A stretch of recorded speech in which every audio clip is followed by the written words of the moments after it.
데뷔 넉 달 만에 K-팝 사상 가장 빨리 빌보드에 진입한 한 걸그룹이 화제입니다.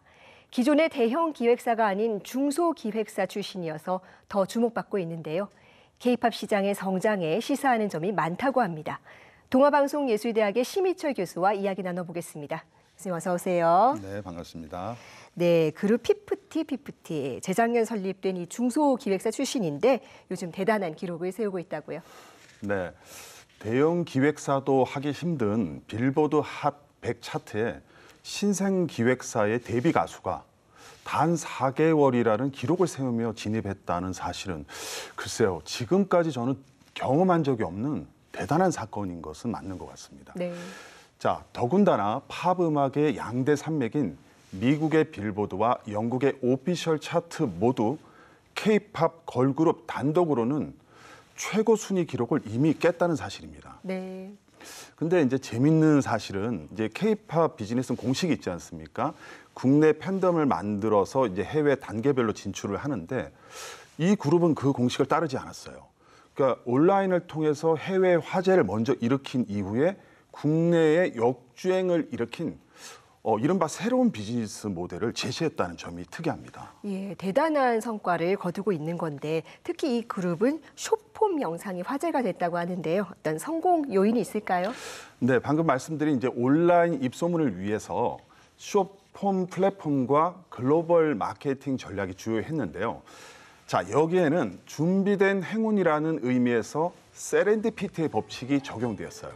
즉 무슨 얘기냐면 철저한 준비와 뜻밖의 우연히 만나서 나타나는 필연적 행운의 법칙이에요.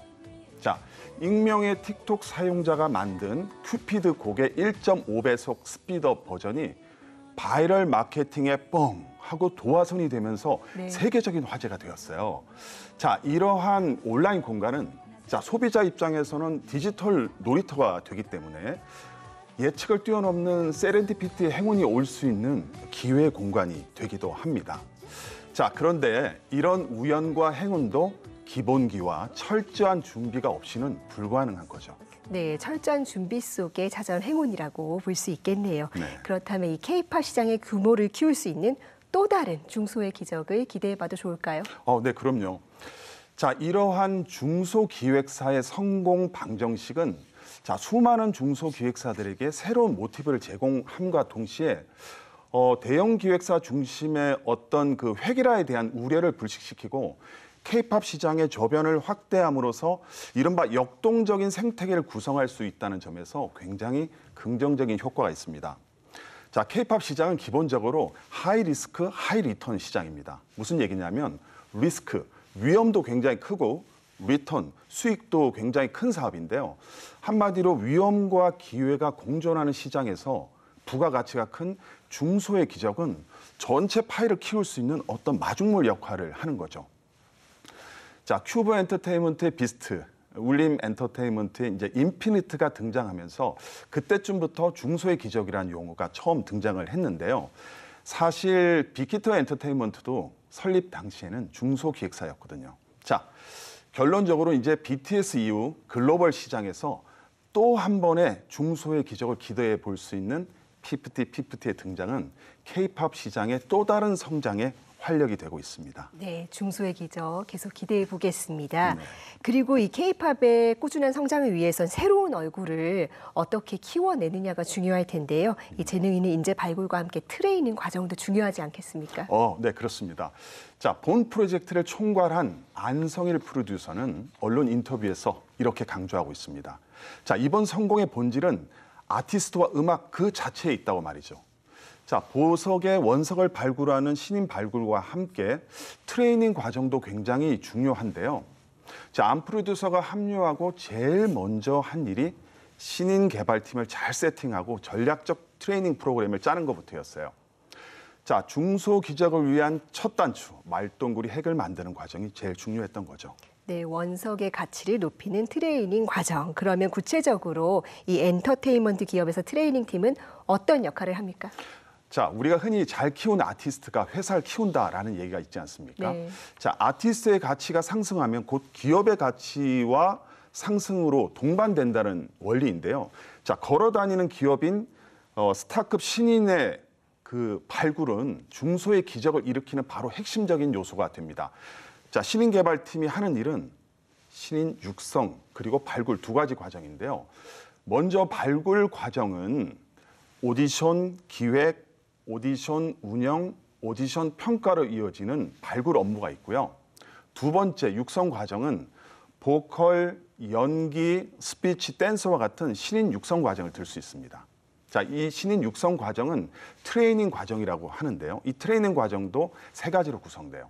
첫 번째는 아까 말씀드린 보컬이나 연기 같이 엔터테이너로서 재능 개발 측면이 있고요.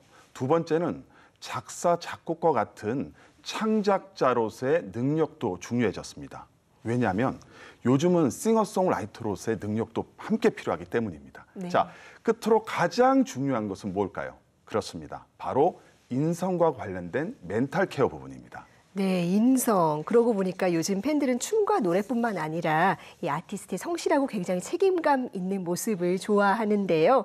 그만큼 이 인성과 관련된 멘탈 케어가 우리나라 엔터테인먼트 산업의 독특한 특징이 될 것 같습니다.